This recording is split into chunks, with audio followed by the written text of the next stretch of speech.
Welcome everybody to the first episode of Genshin Impact, the universe, where we deep dive into some Genshin lore and Genshin Easter eggs, and we'll do it in like 5-minute segments and quite simple so it doesn't like blow our brains because Genshin lore is kind of insane. Anyways, so this post that I made 2 days ago kind of sort of blew up, and I wanted to record it and add a bit more into it and also kind of get this out there.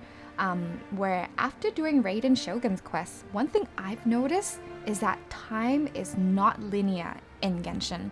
The seed that was planted by A was planted 500 years after dueling, right? But in the real world, it was already planted 500 years ago, right after Makoto's death. And also, it's interesting how in this trailer they use the word reweave. Then the threads of all fate will be yours to reweave. Now, what is the word reweave? Oh, it talks about here. It's more about like your textiles and like, to unravel things. But what else can be unraveled? That is also fabric, the fabric of time and space. But, anyways though, this here, if anybody's interested, I got it from Genshin Impact, the official YouTube. And it is something called the Tevet Chapter Storyline Preview. And this here was posted since the beginning of time. So you guys can go watch that because it does contain a lot of spoilers and a lot of what the future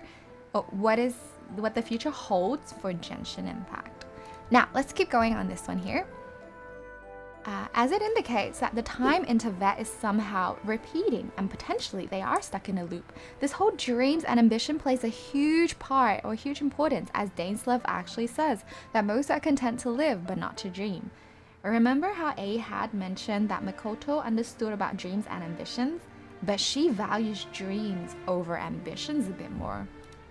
It's interesting, right? We know that the ambition is what visions are made of, and by taking one's vision away, their ambition is also gone. And so I believe that Makoto was onto what Celestia was up to, and therefore took A's place in the fight, in that battle. We talk about in the chapter of Khaenri'ah, where it literally says it is the dream yet to be dreamed. And so to me, it hints that Makoto went to see for herself this battle at Khaenri'ah, as Khaenri'ah wasn't something that the Archons can ignore anymore. And I assume that she went and Khaenri'ah showed her the truth, and she willingly sacrificed herself for the future. Because she knew that in the future, A will work with the Traveler to change their course of the timeline. And remember, at the beginning of this trailer here, this one, where it has hinted that Celestia is not very good. Celestia kind of bad. Celestia may be very bad. The gods go to Son with the promise of the 7 treasures, the rewards for the worthy, doorway to infinity. Yet buried in the depths of this world lie smoldering remains, a warning to those that dare trespass.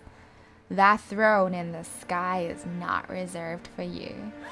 Very interesting. Celestia bad. It kind of already hinted that Celestia is bad.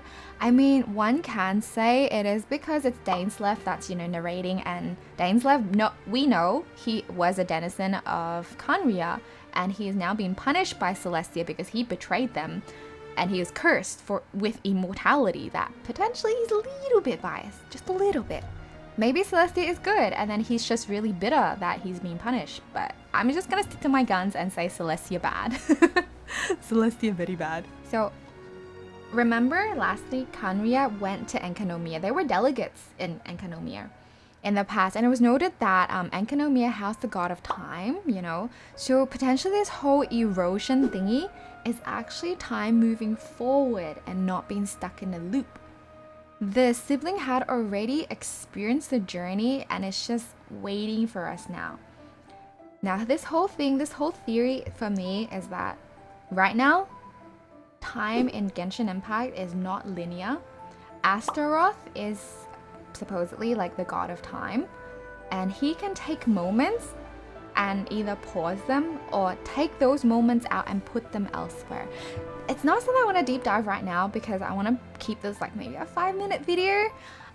It is very interesting here where this whole thing started like when I thought about the time and stuff, it was not actually because of this. It was not because of just the seed that was planted, but the fact that A mentioned that Makoto died because of the ravages of time. And that blew my mind. I was like, that's very interesting. It's like Archons are technically like gods, right? If they are technically like gods, they're immortal. They can not eat and you know, not drink and survive. What exactly kills a god?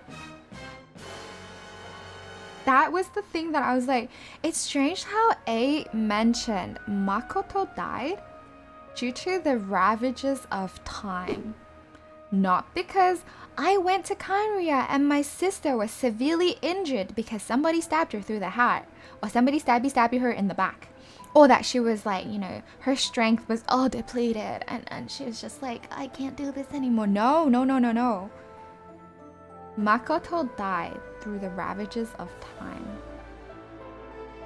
And that just got me thinking, time could potentially be the biggest enemy to the Archons. The whole erosion could potentially be time moving forward, and therefore they die. I'll see you guys in the next episode of Genshin Impact, the universe. Dun dun dun. Thanks for watching. Don't forget to like, subscribe, and comment below if you have any crazy Genshin lore ideas. And remember to take everything I say with a hint of Kakao PM.